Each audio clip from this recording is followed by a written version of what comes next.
всеки жив организъм има място в определена екосистема, в тъканта на живота.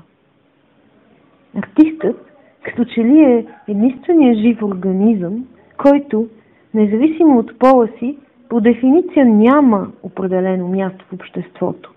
Никой не го очаква някъде.